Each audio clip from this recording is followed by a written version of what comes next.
So the three principal music directors, and please don't anybody complain and say that there are other fine opera companies in the United Kingdom. We know there are, but still, for the purposes of this evening and beyond, I think the three principal music directors of the great opera institutions of the United Kingdom.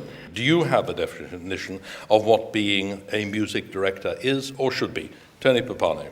The music director must somehow, subtly and sometimes aggressively, address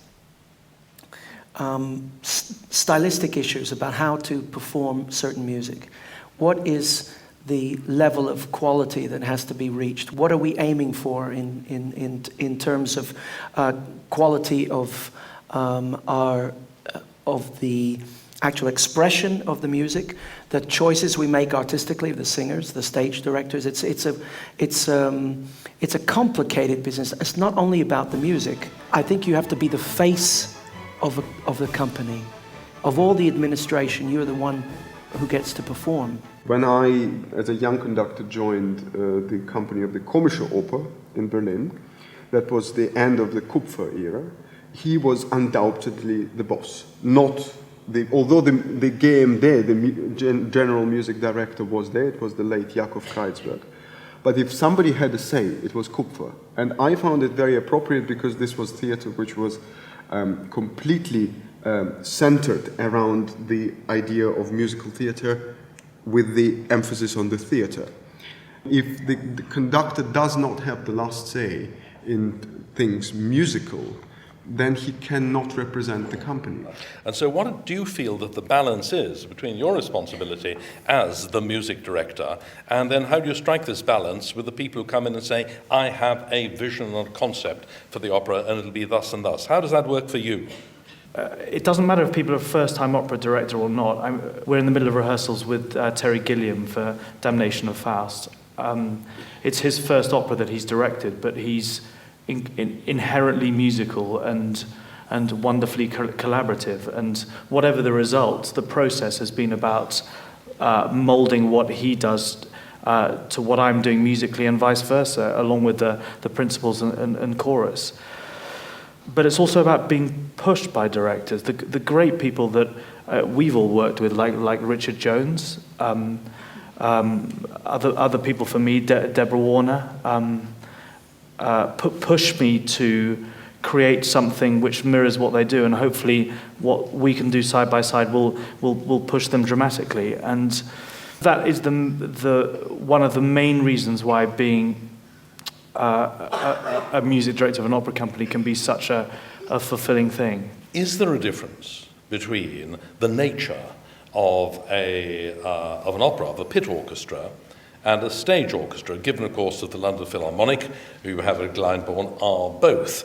I suppose the sub-question might then be, do they behave differently when they're in the pit from the way they behave when they're on concert platforms? I actually think that you cannot speak of a perfect orchestra, of a truly great orchestra, unless this orchestra is capable of performing both opera and symphonic repertoire. These two sides of the same coin nurture one another, and an orchestra which plays opera has always one ear open for the stage. An opera orchestra is spending a lot of time with one piece of music, and they get to know things in a very, very deep way. They also have usually 8, 9, 10 performances of something, which, I mean, you know, the especially the London symphony situation is usually 1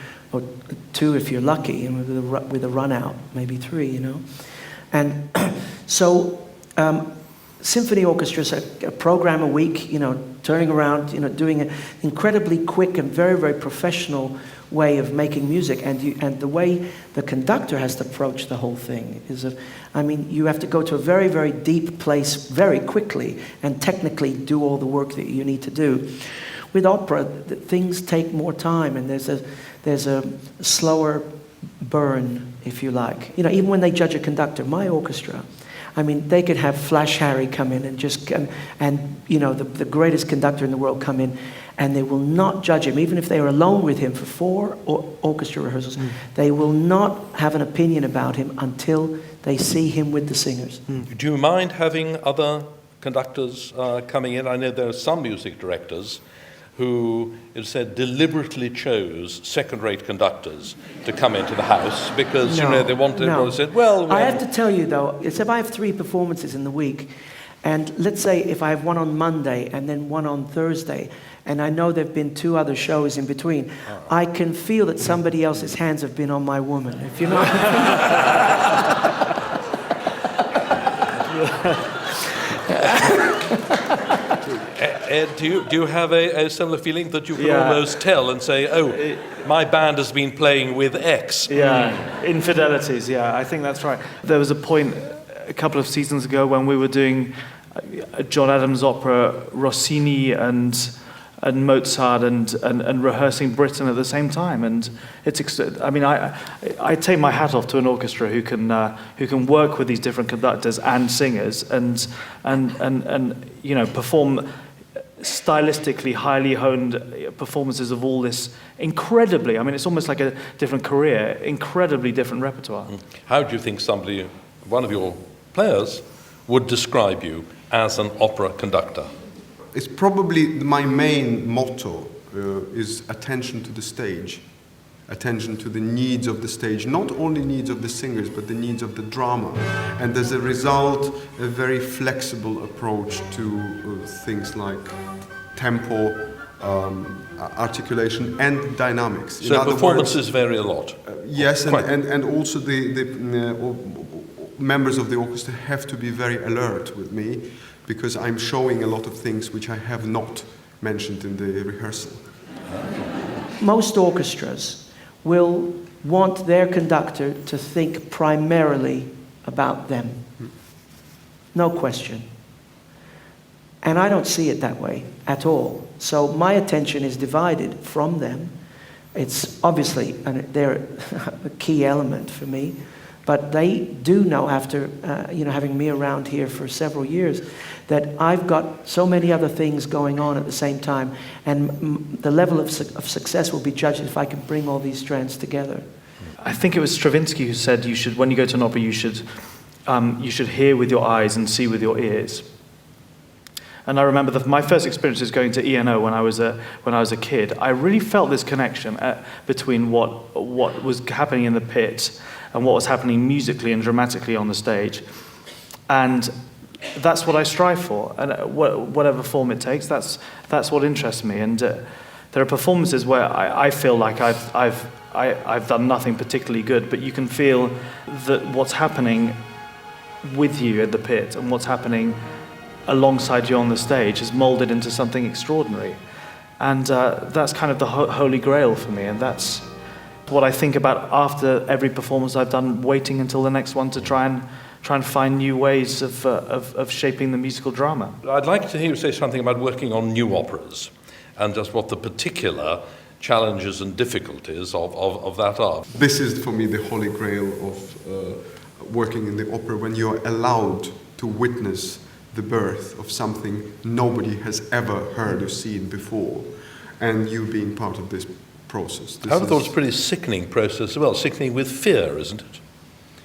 Well, it's all kind of emotions, and it's also blood and sweat and guts, and whatever you usually associate with childbirth. The moment it usually emerges in the rehearsal room already at some point, but then when the orchestra comes to it during the stage runs, you suddenly realize, my God, it is a masterpiece. And now you are haunted by this fear even more, as not to harm the child. Tony, of course, Anna Nicole, very, very, very deeply involved in looking back on it with a degree of objectivity perhaps now.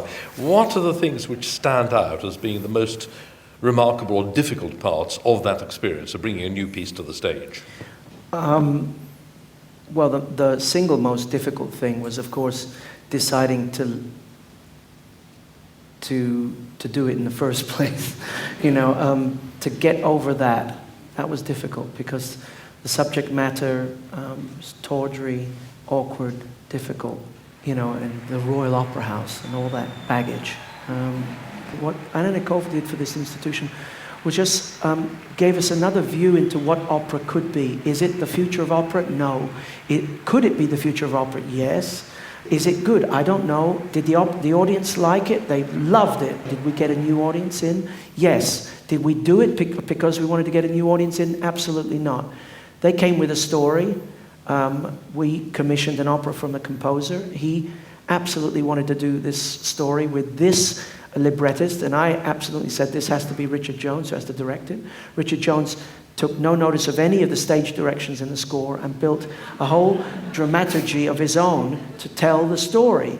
I tell you, it made this institution richer for it. Absolutely. Time for a trivial question, though I think that the answer is probably not trivial, maybe a comparatively short one. Is there an opera you would never conduct? Not because you think it's bad, though maybe you do think it's bad, but just because you're out of sympathy with it. Vladimir? Carmen. And because? Because it is a perfect masterpiece on its own. It doesn't need a singer or conductor anymore. Mm-hmm. I think it had all its great singers in the last 100 years, and I wouldn't know what to do with this piece. I'm really scared of it, and actually I don't enjoy sitting through performances of this piece at all. One that springs to mind, because it's slightly strange, because he's a composer I completely adore, is Salome. I don't have any. I sit watching Salome and I think I don't really care about anyone, and I'm not really enjoying the music, and my head starts to hurt a little bit in performances. And I adore Elektra. Elektra for me is one of the great things of culture. But Salome, I'll leave to my colleagues. It's funny. I conducted Salome 50 times, and I have the same feeling now. It just makes me sick. But I'm looking forward to Elektra one day. It seems to go to all the other conductors in this house. No, I tell you, I was scared of the Barber of Seville for so many years. I avoided it like the plague, and idiot that I am. But because when I finally did it, I have to admit I had the cast of the century. But I had so much fun, and it's so wily, and it needs all your imagination as a conductor. There's nothing there in the score, just fast notes in 4/4, 2/4, 3/4, and you have to just bring it to life. But with a smile on you're smiling the whole time. When somebody comes up to you and says, "Oh, why are you involved in that elitist activity?" I always think it's a very lazy word, but never mind. And what do you say to them? I mean, certainly talking about ENO, we're very aware of what our ticket prices can be and how they compare to other cultural events that people can go to in London. And we welcome people in as many and from as many different backgrounds, and seeing a huge range of work over our season. And it's about excellence. Elitism has nothing to do with it for us. We're not, just taking people's money. I mean, people work very hard to try to produce something that is very, very exciting and what is necessary for human beings. What's more thrilling than seeing something that experiencing poetry and experiencing something that feeds your heart and feeds that excites you, that makes you even forget about today's troubles. In my opinion, if we are to have a future, we've got to have a culture, we've got to have cultural institutions, and we've got also to produce the art which is not only easily digestible and exciting, but also challenging and provocative. And opera, especially modern opera, modern musical theatre, is part of this. So we've got to take leave of the idea that art is something which makes profit, A, and B, that art is something which is just for elite.